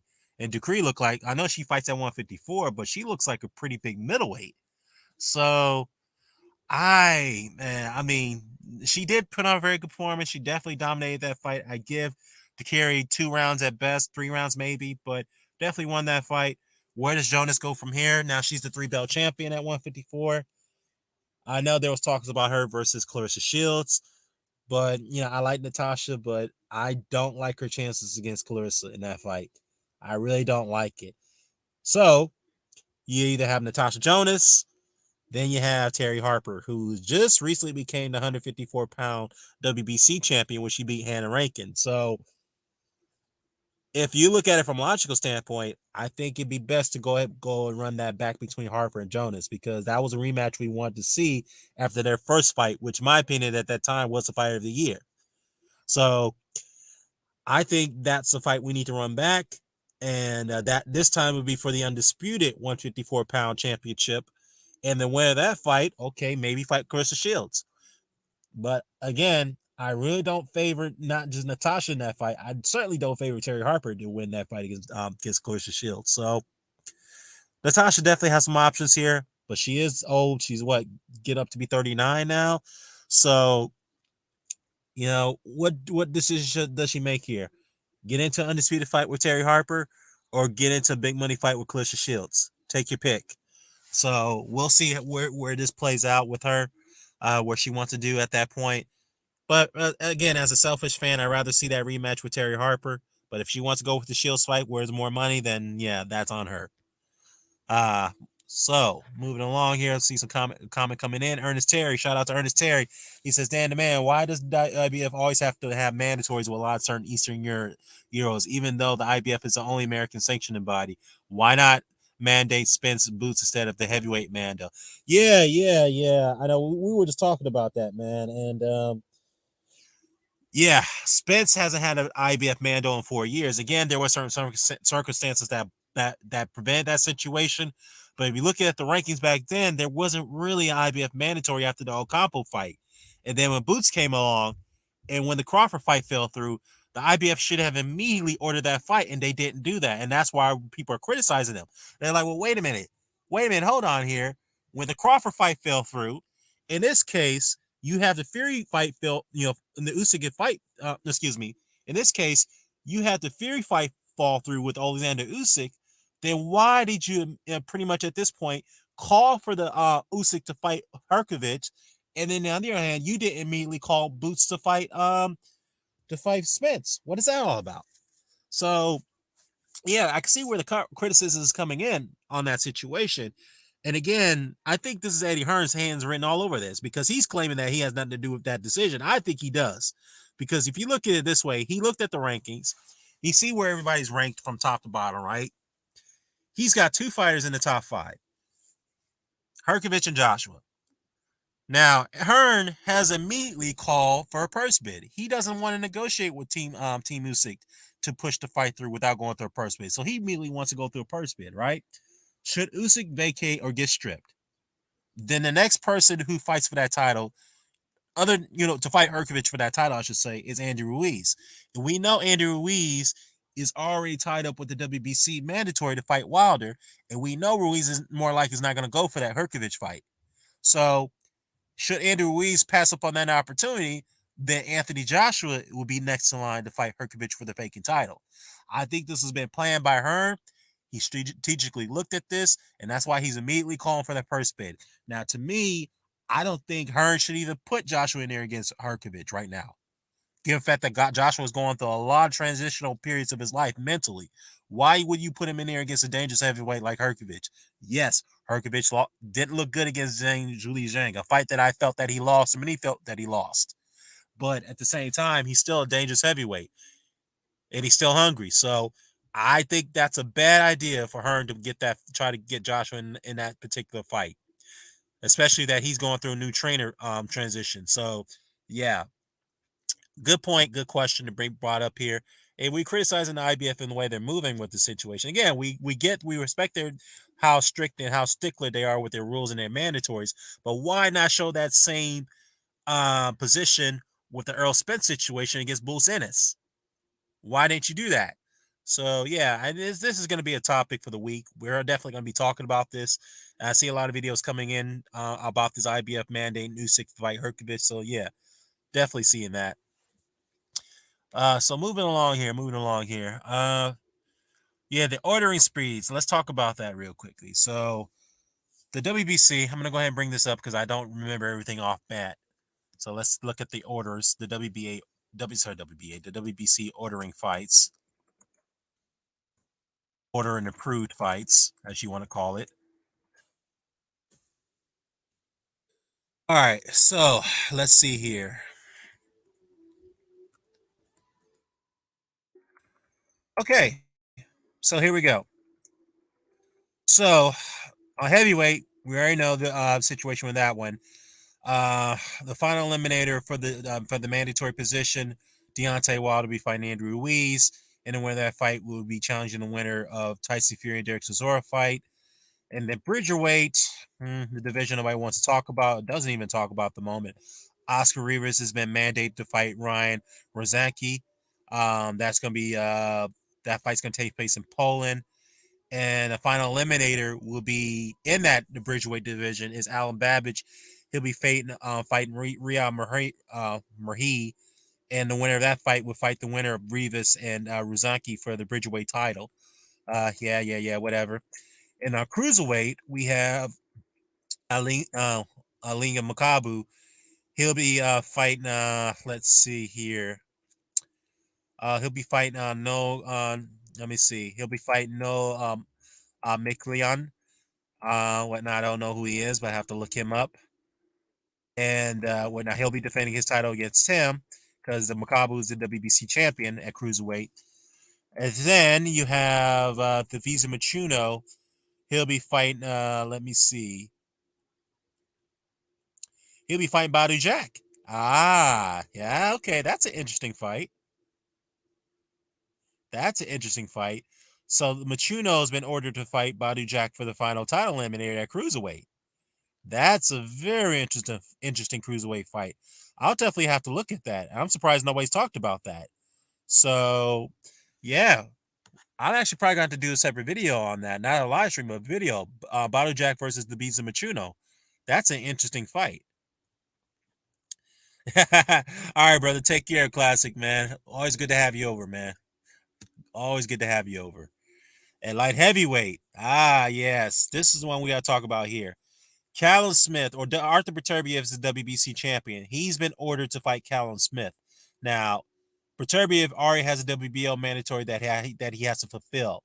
So, if he gets past Anthony Yarde, which he's expected to do, then the WBC will be mandating him to fight Callum Smith.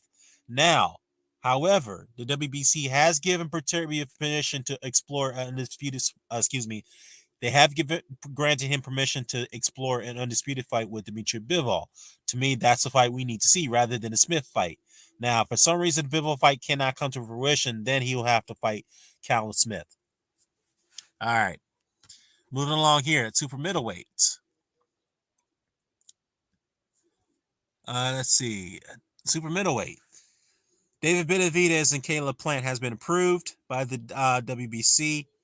That will be the final eliminator. And the winner of that fight will become the mandatory challenger to Canelo Alvarez. That is a very good fight, and I'll definitely look forward to that one. And I think that fight is scheduled for January, so of next year. Middleweight. Let's see. Jamal Charlo's the champion there. Uh, So I think with that situation, they haven't really ordered a mandatory because Jamal Charles is going through some tough times right now, and the interim champion is Carlos Adames. So he'll be granted permission to make a voluntary defense of the interim title, yada yada. So from the looks of it, the WBC is holding off on ordering Jamal Charles to make a mandatory defense against Carlos Adames. But at that point down the line, they will order that fight should Adames get past his next opponent. So we'll wait and see. We'll definitely keep an eye on that. Junior middleweight, Sebastian Fandora has been ordered to fight Tony Harrison, and the winner of that fight would be a mandatory challenger, Jamel Charles title. And we did talk about that, the IBF, because I did say the IBF may order the winner of Jamel Charlo versus Tim Tszyu fight, whatnot. And I forgot who's the IBF mandatory challenger there, but I think that should come in next in the rotation. And after that, the WBC would on mandatory comes right after that. So yeah. Welterweight, as I mentioned earlier, Errol Spence will be mandated to fight Keith Thurman.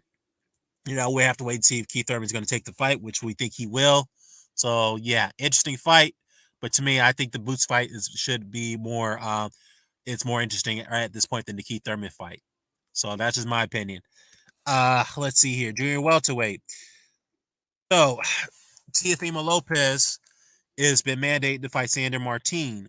Now, Sander Martin is a guy who effectively ended Mikey Garcia's career in an upset stunning win on the zone card a while back. And let's see. The winner will have a long wait to challenge for that full title, not to mention the order has been put on hold depending on the outcome of Teofimo Lopez fight against Jose Pedraza, which is coming up.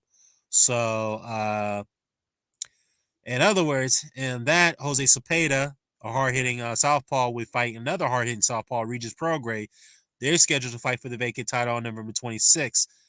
And the winner of that fight has already been required to make a defense against Jose Ramirez. So there's a lot going on with the WBC and the junior welterweight division. So Teofimo will be scheduled. He'll be ordered to fight Sander Martin on a title eliminator, not a final title eliminator. Just it's like a little mini tournament they're doing here with the light welterweight division, given the fact that Josh Taylor vacated the belt. So he's got to beat Pedraza, and then he's got to beat Sander Martin in an eliminator. And the winner of the Jose in the Cepeda and the Progress fight will have to fight Ramirez. So should the winner of that fight beat Ramirez, it's just like it's a mini tournament. So Teofimo is going to have to wait for a while on to getting a shot at the title there. So yeah, based on what's going on, based off the mini tournament. And lightweight, so Devin Haney's a champion, but Shakur Stevenson has been mandated to fight Isaac Cruz. Oh boy, this is going to be a good one and a tough one. I think that's going to be a very tough fight for Shakur Stevenson. Very tough and dangerous fight for him. So we'll see if he'll be up for the challenge. Hopefully he takes it, and the winner of that fight will be the mandatory challenger for Devin Haney. Now, there is a very, very good possibility that this fight is not going to happen because, you know, Isaac is being promoted by he's being promoted by not Top Rank, by PBC.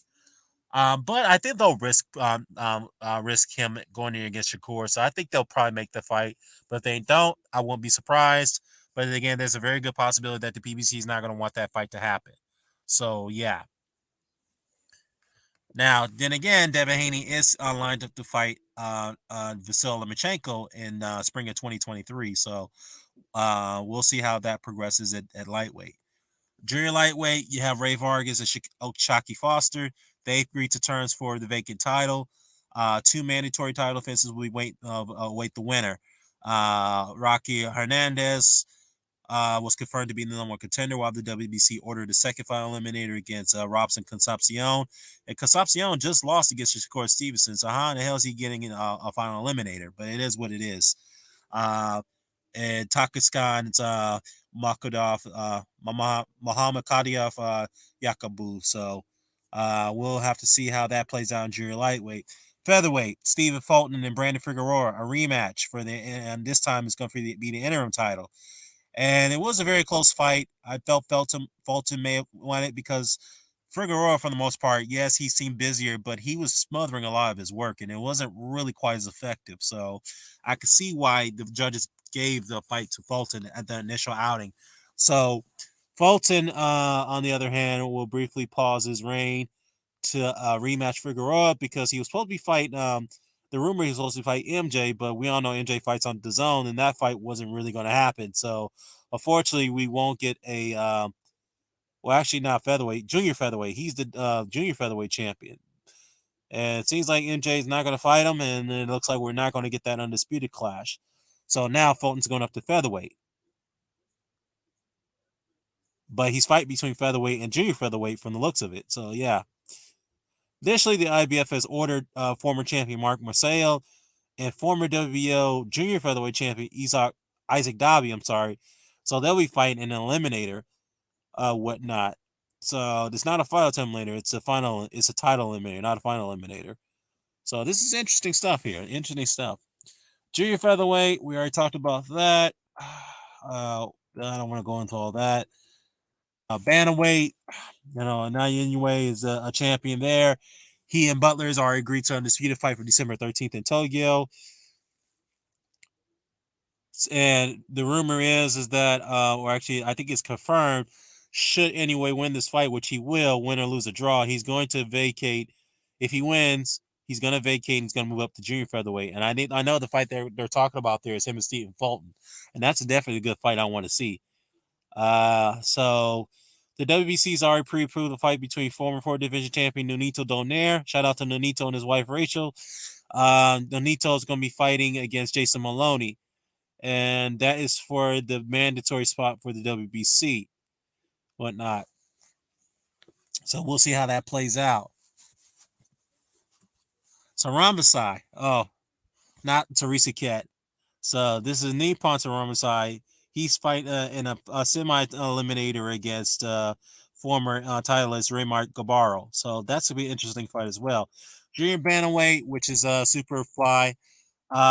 Let's see. A rubber match between Juan Francisco Estrada against Chocolatito will come with a vacant title at stake. Estrada remains as the recognized franchise champion, though in line to regain the physical belt recently vacated by Jesse Bam Bam Rodriguez, who's now going to be fighting at flyweight. So Bam Bam vacated the belt. So the winner of Estrada versus Gonzalez 3 is afforded a voluntary defense. Meanwhile, the WBC has ordered a title eliminator between junior flyweight champion Pedro Guevara and former titleist Andrew Maloney. Interesting stuff. All right, I'm not going to read the rest here. Flyweight, Julio Cesar Martinez seeking a new opponent against McMurray. He beat Memorial McWilliams. Actually, no, he withdrew out of that fight. Never mind. They have confirmed Martinez could be facing Angel Ayala in a recognized mandatory fight. Yada, yada, yada. I'm not going to read the rest. I'm done here. A lot of orders. A lot of orders. A lot of good stuff by the WBC. But I would say, though, the one controversial decision they made during that convention is that they have banned all the Russian and Belarusian fighters from their rankings.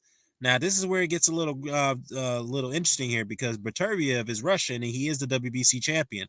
Now, maybe the reason why they didn't ban or strip Beterbiev because he's denounced his native country's position on the Ukraine war because this is what this is all about.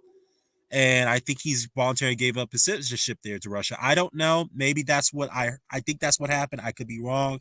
So that's why they haven't punished Beterbiev. So yeah, that's kind of a political decision the WBC's made right there. So yeah. Ernest Terry says, why don't the sanctioned bodies have the same mandos? Remember back in the 90s when Bo, Lewis, Holyfield, Tyson were all mandos across the board in the 3-belt era and the money back then was more?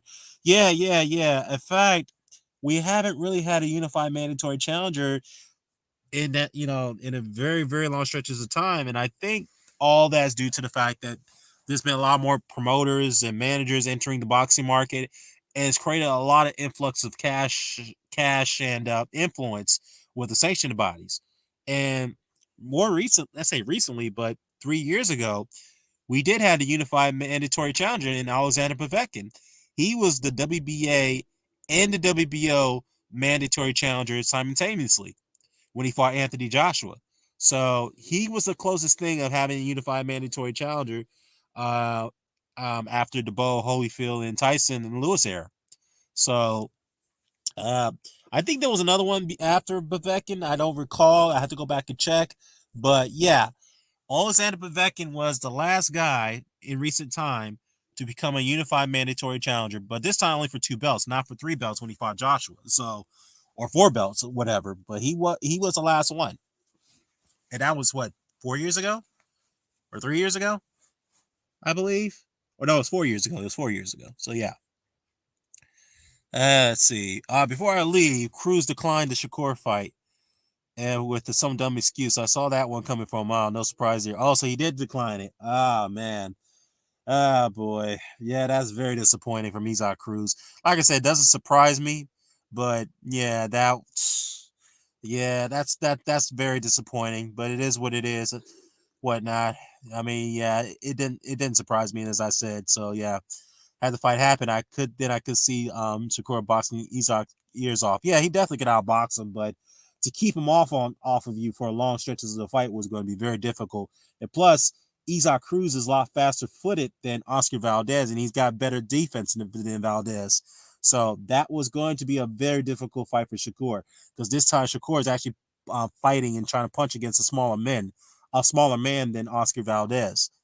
So yeah, it hits harder than Valdez because he's actually a bigger fighter. So yeah. David Benavidez said in an interview that the plant fight was the first weekend in March. Oh, okay, so it's not in January, it's in March. Okay. Okay, cool. All right, guys. I think this is the last thing I'm going to talk about here before I wrap this up. Well, actually, no, there's just one more thing. Just real quickly, a couple of things. SENIESA Estrada SUPERBAD has returned. She fought on the Janibek card against what was the name of her opponent? I did see the fight. It was a pretty good fight. At flyweight. Was it flyweight or was it minimum weight or strawweight? Yeah, strawweight, because SENIESA is a very small fighter. Yeah, she fights the size at flyweight. And to me, that's her arch rival. Her nemesis is Marlon Esparza. She's the unified champion there, and they had their fight a while back, and Esparza was winning that fight until that she suffered that huge cut above her head, which then impeded her vision, and that really weakened her in the stretches of that fight against Estrada. Estrada won that fight by TKO, but I think we definitely need to see that rematch down the line. That's if Estrada really wants it, because again, she's fighting a bigger woman, and she said herself that really took a little toll on her during that fight, and she doesn't want to go through that again from the looks of it. So she fought Jasmine Villarino. Villarino is actually a very skilled fighter. She's very good. In the first 2 rounds, she realized that she couldn't outbox Anisa Estrada. I mean, who can at that point at strawweight? Nobody can. So she realized that she had to change up her tactics and put the pressure on her, and that's exactly what she did. Even though Estrada was winning the exchanges, but she realized she didn't really like that pressure. So the only way to beat a fighter like Anisa Estrada, you're going to have to swarm her, you're going to have to smother her, you're going to have to take her out of her game. And Villarino actually did have some success there, but the problem with that is that she doesn't punch as hard, so she doesn't really have enough power in her punches. I mean, it's SENIESA. I mean, for a not sorry for a flyweight, but for a strawweight, I mean, she punches hard for a strawweight woman. Jesus Christ! So, and the thing is too, she's been out of the ring for over a year now, and and there was a promotional disputes that she had with Golden Boy that kept her out of the ring, financial, legal disputes, and she was emotional about her comeback because it was a long road for her, and the decisions that she made to sit out on her contract, and which was a very big gamble for her, given the fact she doesn't make money. She doesn't make much money in boxing, especially in the division that she fights in. And surprisingly, Top Rank signed her to a deal, out of her contract with Golden Boy. So, yeah, it's good to see her back. Where does she go from here? I mean, I know she wants undisputed, but we'll see how the other strawweight contenders pan out. But Villarino, if there's any weaknesses that she has, Estrada can fight off the back foot, but when you apply relentless pressure on her and you smother her work, she's going to have a tough time. And like I said, Villarino is she's a pretty skilled fighter. It's just that she realized in the first 2 rounds she wasn't going to outbox Superbad, so that wasn't going to happen. So I think as far as a rematch should happen, but how realistic that's going to be, that's up to SENIESA. But I know Esparza definitely wants it, and she wants it bad. So, yeah, we'll see. We'll see how this plans out. Let's see what we have here. Lastly, I want to talk about Montana Love. We got to talk about this one right here, man. And this was a very, very embarrassing card for Eddie Hearn because this fight was actually in Cleveland, where Montana Love is from, his hometown. Yeah, and where do I start? The fight lasted 6 rounds, I believe, and he was fighting Stevie Spark from Australia. And I could tell you one thing: Stevie Spark was putting it on Montana Love, and Montana was not used to that at all. He wasn't happy about that. He even knocked Montana down in the second round. And he hurt him pretty badly. And I think if I were to give him a round, I probably gave Montana maybe I don't know, maybe 4th round. I could be wrong, but I only gave him 1 round of that fight before he lost that fight in disqualification because Spark was freaking blasting him all over the place, blasting him all over the place.